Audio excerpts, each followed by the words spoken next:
Have you been diagnosed with depression and struggle with sadness? Maybe you're scared of being criticized. Loss of interest, aches and pain. Always thinking something terrible. Ask your doctor about Effects or Exile. Ask your doctor about Cymbalta. Talk to your doctor about Zoloft. So talk to your healthcare professional. Get with your doctor today. Your doctor. Tell your doctor. Contact your doctor immediately. Talk with your doctor.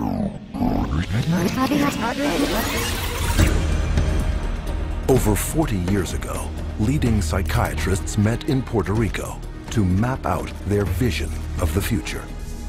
We see a developing potential for nearly a total control of human emotional status, mental functioning, and will to act. Their plan?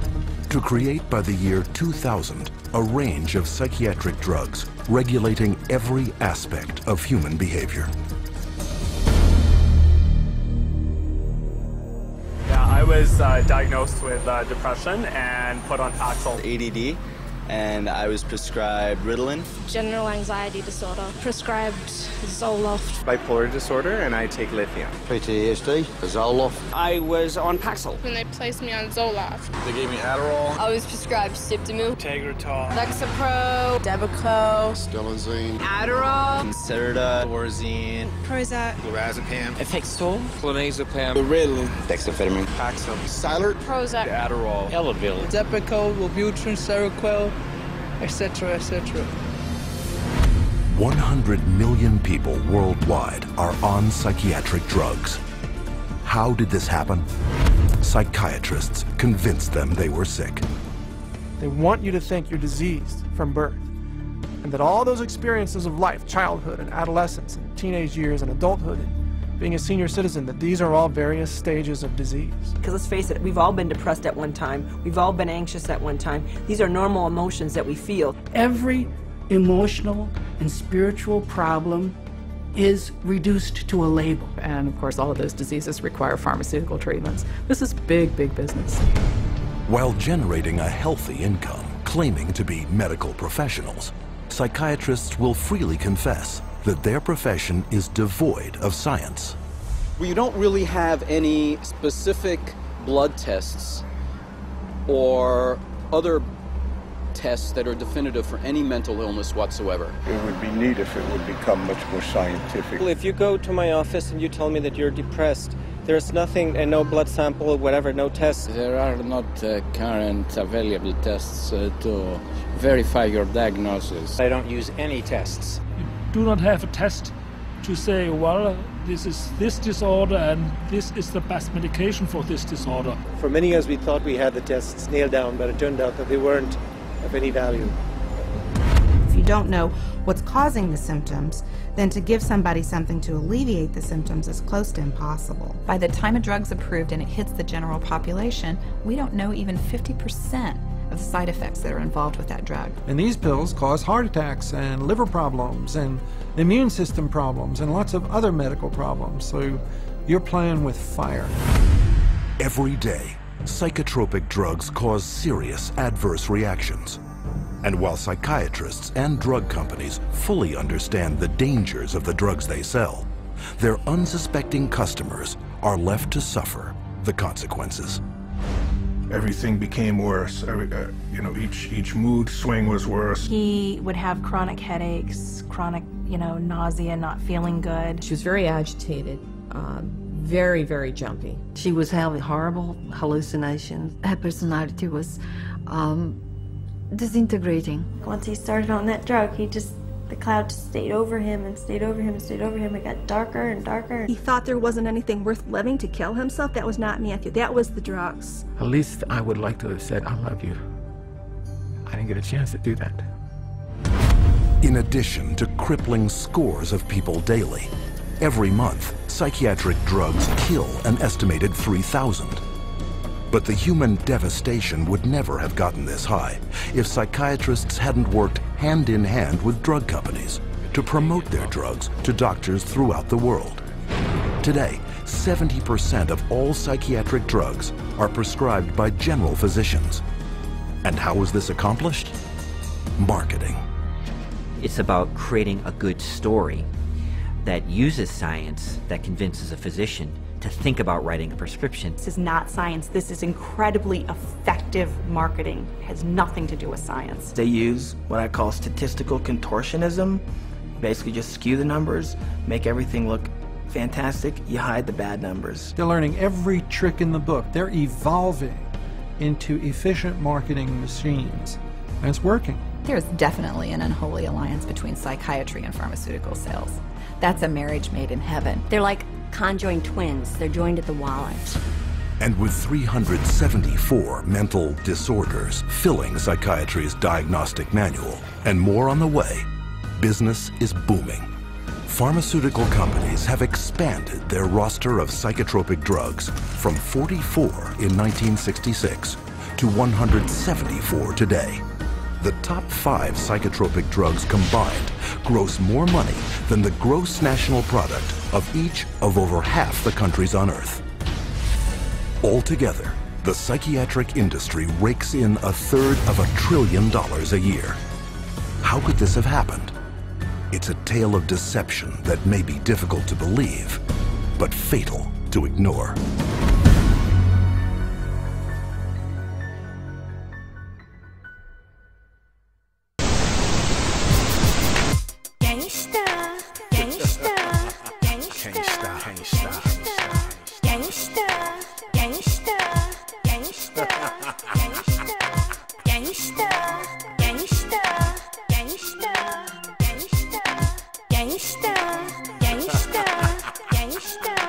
Raised in these streets, been eating off corners, been struggling, trying to keep my life steady hustling, been going through it, still pursuing it, more harder for my life, more harder for my music.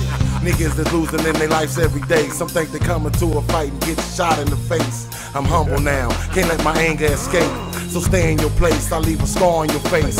You shouldn't have been fucking with me anyway, believe the war stories, I don't play. I roam the world like these Project Highways. Life is serious, and mama told me to pray. My soul stay alert, I'm off the cushion perk. And every Sunday morning I'm repenting in church. I ain't perfect, surviving I done did some dirt, but here's my testimony for whatever it's worth.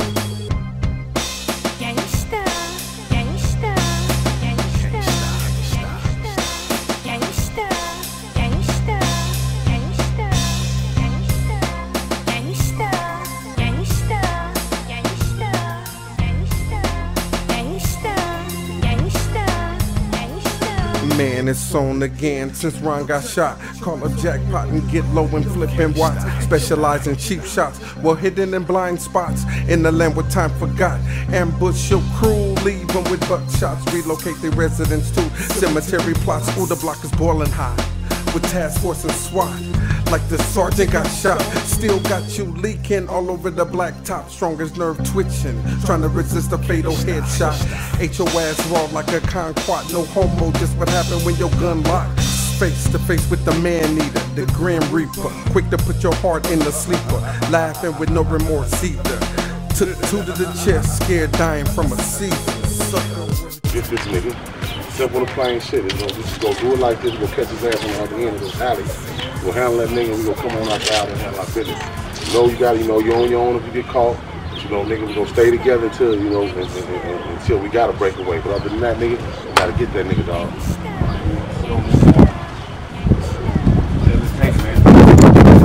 I'm down with that. You ready? You know what I'm saying? I'm gonna stay ready. You know what I'm saying? Let's go. With you, bro. You know what I'm saying? With that.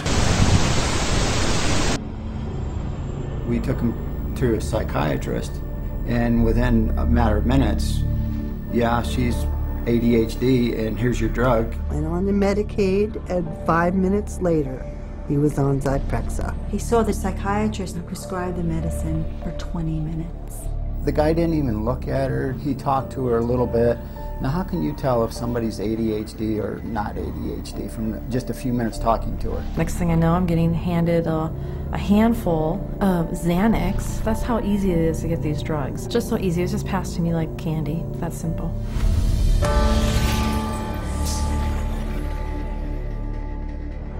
If a person were to walk in off the street, sit down with a psychiatrist, the chances of him being prescribed a drug before he were to leave the office, I would have to put it at 100%. Psychiatrists prescribe drugs.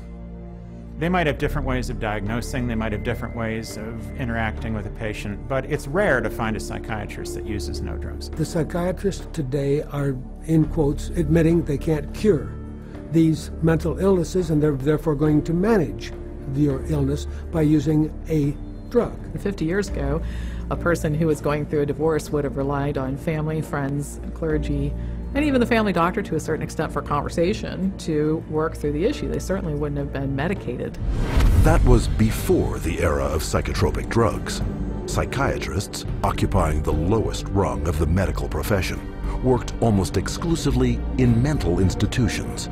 With no cures, there was little chance they would ever be respected by the public and their peers as real doctors. Psychiatrists had for years been on the fringe of medicine.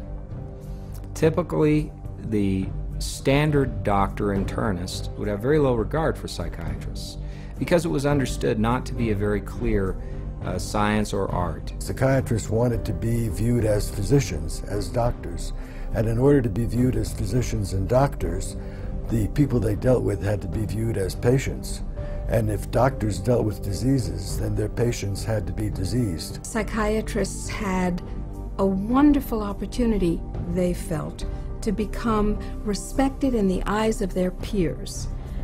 They raced to create a whole diagnostic book called the DSM, the Diagnostic and Statistical Manual, which was created by consensus. A group of psychologists and psychiatrists get together, and if they have made common observations, they have a vote and they now classify a new disease.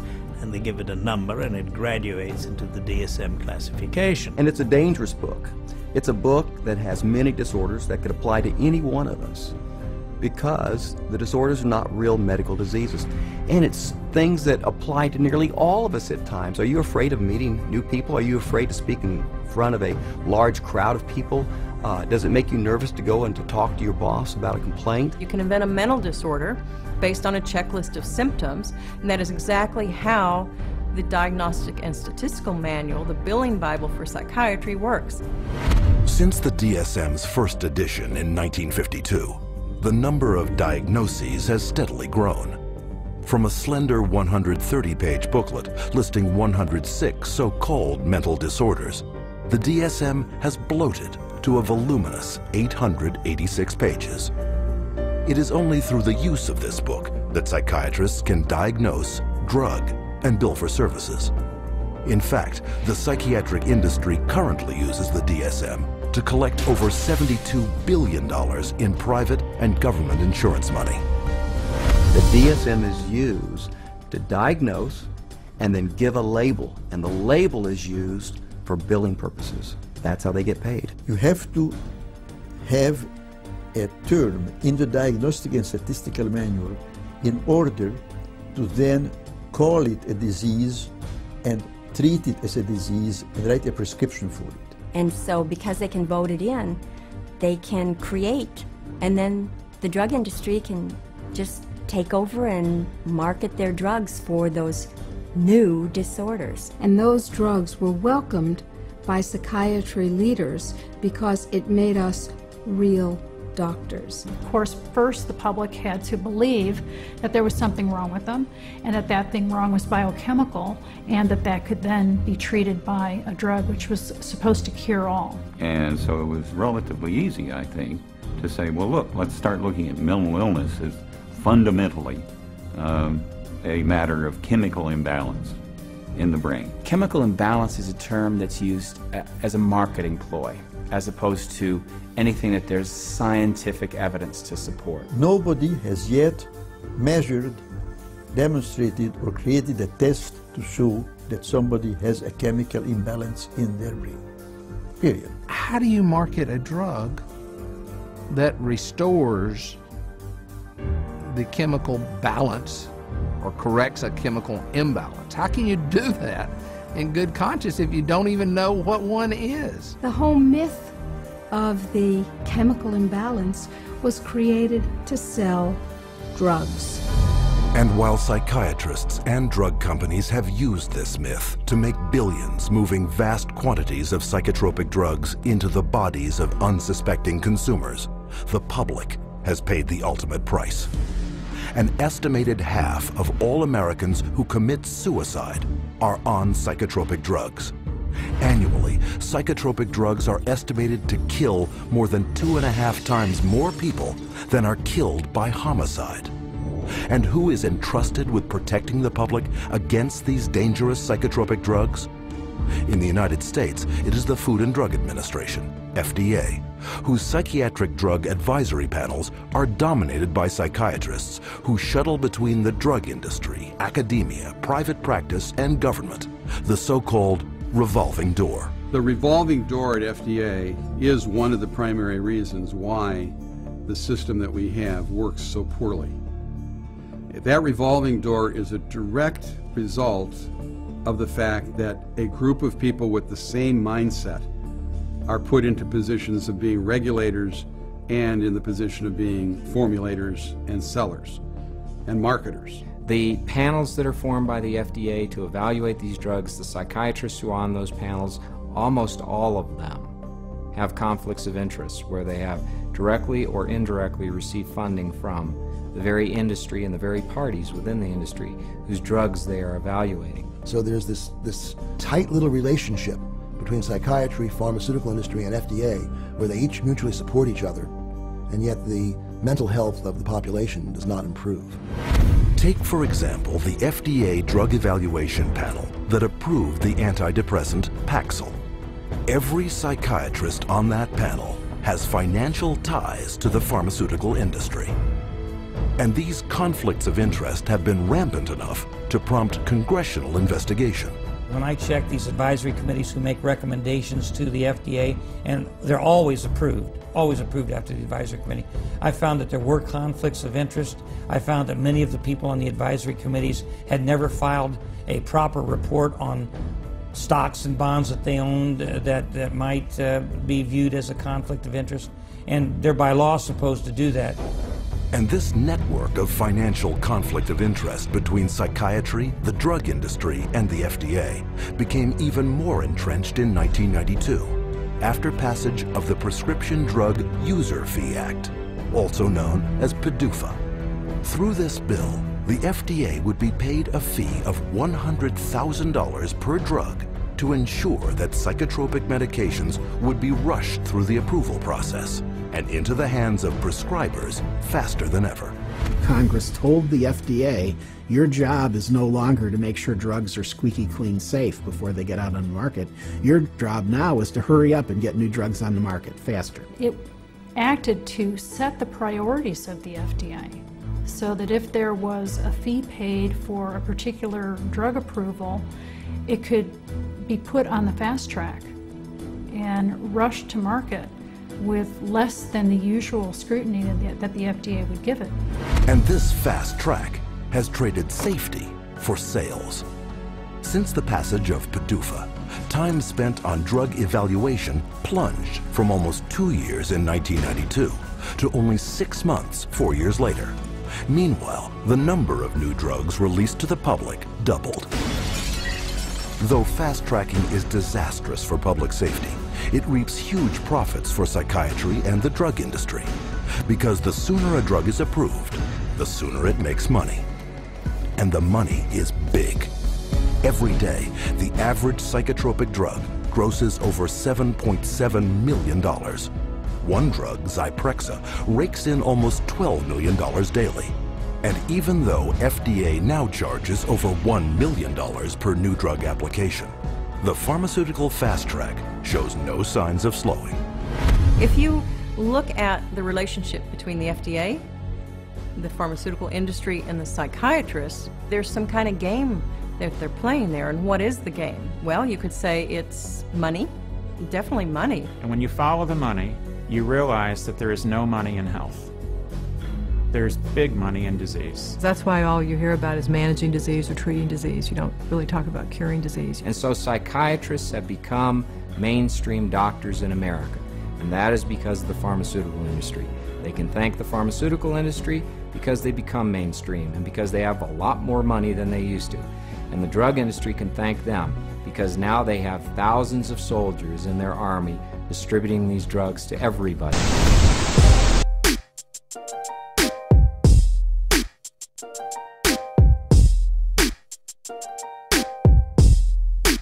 Do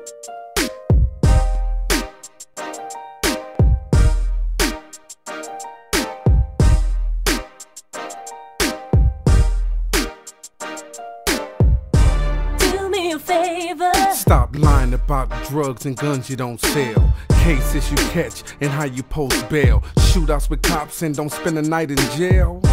Do me a favor. Stop name dropping about bricks you be chopping, whips you be copping, bottles you popping, and we both know that you only window shopping. See, I be swapping information with G's, moving units in cyberspace like I'm transporting keys overseas. Negotiated deals in Japanese, me and my killer bees, known as South Central refugees in Brazil and Humvees, where chicks be Portuguese while you sipping Long Island iced teas and Applebee's. Games not sold or told, it's stole by disaster, and my niggas from the payroll cutthroat, counting banknotes. I stay in the trenches, looking flat broke with street ties. Me and my gangster allies putting money in offshore bank accounts like rabbis. Mad Dog and Death staring him straight in his eyes. I'm addicted to the struggle, it makes my dick rise. All I hear is dog with souls and war cries. I got one request for all you tough guys. Do me a favor. Stop lying to me, boy. Stop lying to yourself. You be talking about my back, then be begging me for help. What I ought to do to you? No, I can't do that. Do me a favor. I ain't staying out the way, but I ain't slanging on the curb. Me and Flipper send the word, we can fly you a bird. Even send you some weed or pour you some serve. I ain't got it, so po nigga word. So kick back, son, let a rich nigga talk. Cause a dog gon' bite and a bitch gon' bark. I might have missed a few meals, but I'm not gon' starve. Cause the scales gon' weigh and the pot's gon' boil. I'ma always find a way to get me some scratch. Just tell me what you want, I can bake you a batch. If you won't double up, I can make you a match. When you come to see me, better bring me some stacks. Cause everything I give you gon' be bringing them back. Operation from the bottom, no I stand by the product. Got the whole world high, didn't even need a doctor. We move the boat low, even move helicopters. When my boy shows up, we be popping them bottles. If you want it, you can get it. If the price is right, come see the Watts boys, cause the price is nice. Do me a favor.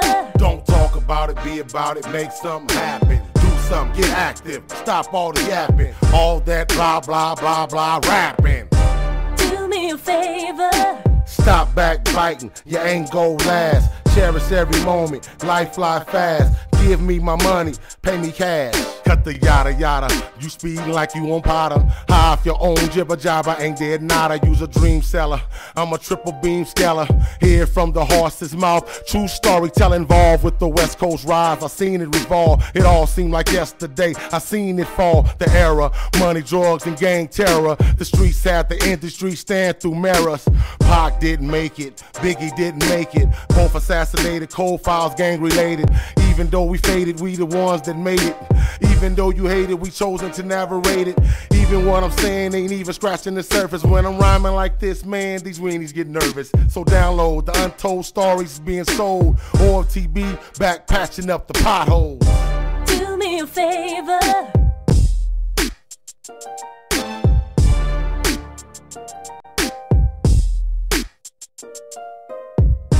Do me a favor.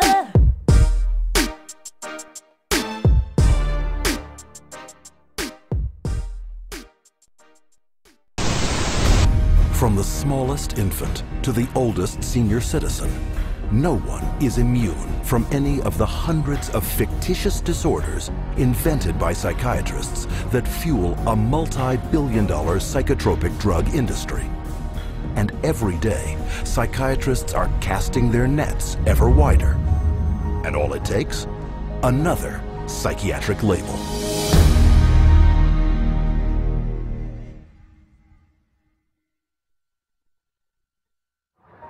How many people do you know who have been diagnosed with a mental disorder? One. With a mental disorder? 2. I'm sure a couple. I know a few. About 3 or 4 personally. Probably 4. Half a dozen? I'll say about 9. At least a dozen. I'll bet I could count 15. 20 that I personally know.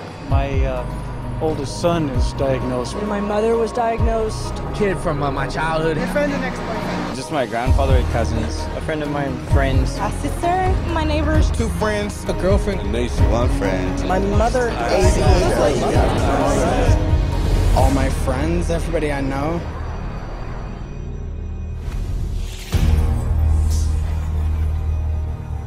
An apparent flood of mental illness is all around us.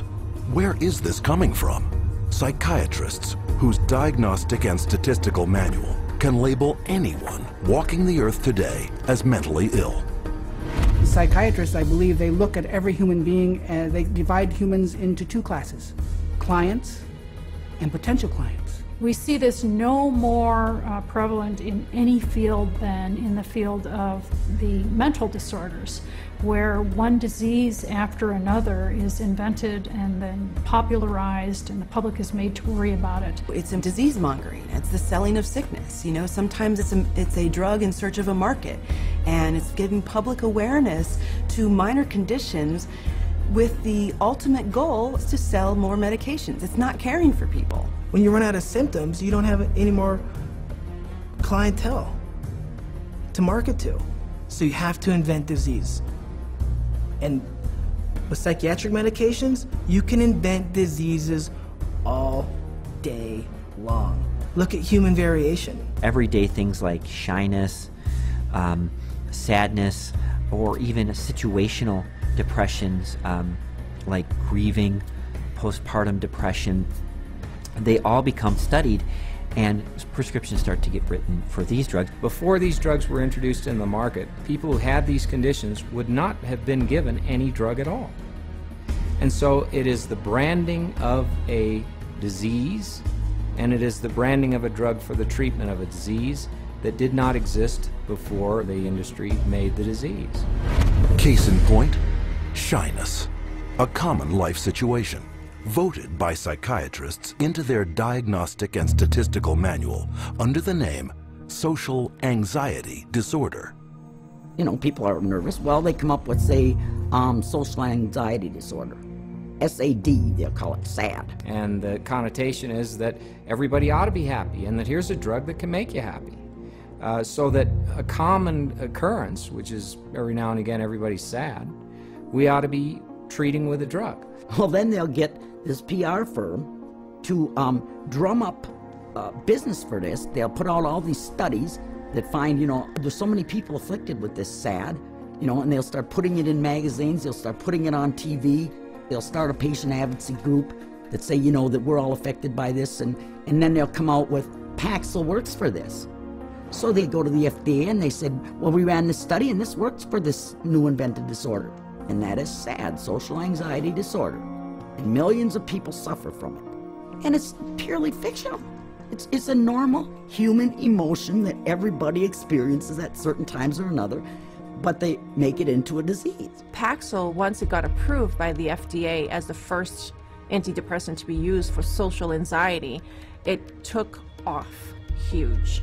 And it just moved from number 3 in the market amongst its peer drugs to number 1 in the market. Social anxiety disorder is just one of many made-up psychiatric disorders fueling the boom in psychotropic drug prescription. Psychiatrists work to promote what the latest disease is going to be. These days, bipolar is getting that same type of promotion. Everybody's being educated about their bipolar illness, when in fact, we know having emotional ups and downs is distinctly human. Now bipolar is thrown around like water. You've got bipolar, I have bipolar. If I'm up today, I'm manic.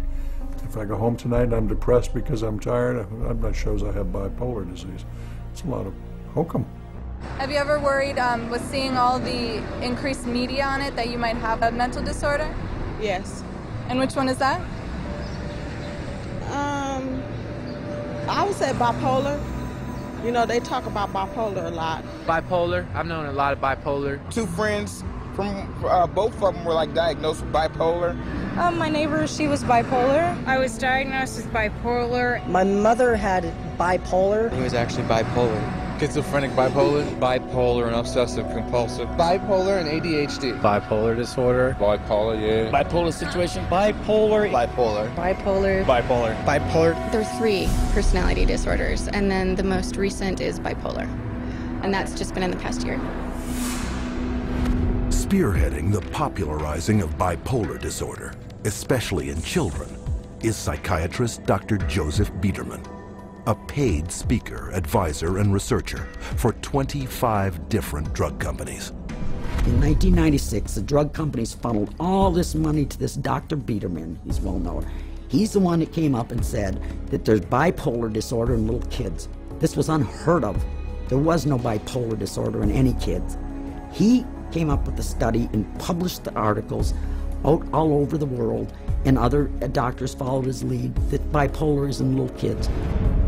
Due to the constant promotion by Dr. Biederman and his colleagues, there has been a 4,000% increase of the diagnosis of bipolar in children since 1994, while the number of antipsychotics prescribed to them has leaped fivefold to an estimated 2.5 million prescriptions.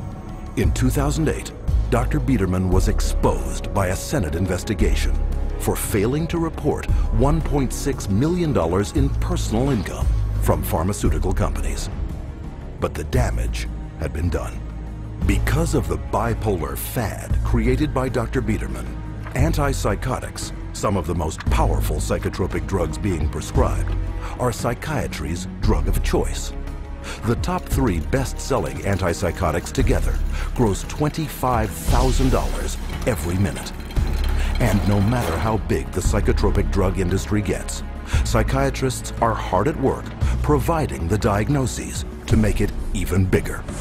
Let's say this is the pie right here of a certain class of medications, and this is a pretty profitable pie and everybody wants a piece of that pie.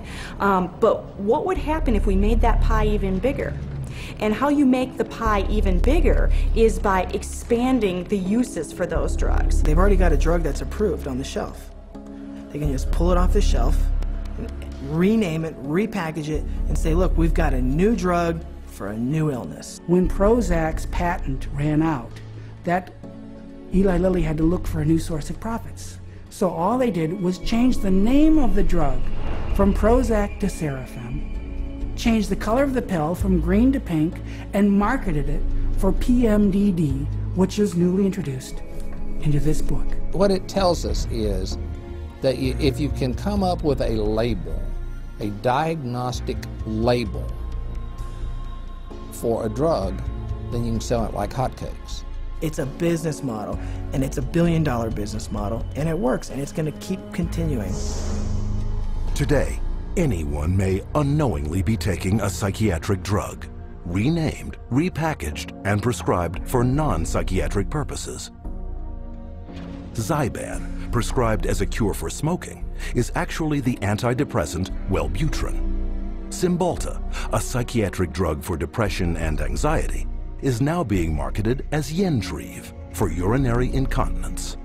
Psychiatric researchers are testing psychotropic drugs on such wildly varying conditions as obesity, alcoholism, gambling, hot flashes, herpes, nausea, itching, shivering, and excessive hair pulling. It is a pill for every ill, and practically no one is being told how dangerous psychiatric drugs are. As a chemist, I'm making these drugs. They're proving deadly in our labs, and they're proving deadly in other labs. Dangerous, ineffective, causing the exact same thing they're supposed to treat. How are they selling them? For anyone who's given a label of a psychotic illness, drugs seem to be the automatic choice of treatments as night follows day. That's all psychiatry does. It's dominated by psychopharmacologists who do nothing but manage symptoms by dispensing pills. That's it. And they don't work. But the fact that they don't work works to the advantage of the drug companies and the psychiatrists, which means that you're not cured, which means that you're a patient for life, you're a customer, you're a client for life. And the worse your health gets, the more drugs you need. It's a great deal for them. We should all be up in arms about the way we're being treated by psychiatry today. This is a very dangerous industry that has gone so far overboard in inventing fictitious diseases and drugging our children and our population that I consider it to be engaged in crimes against humanity.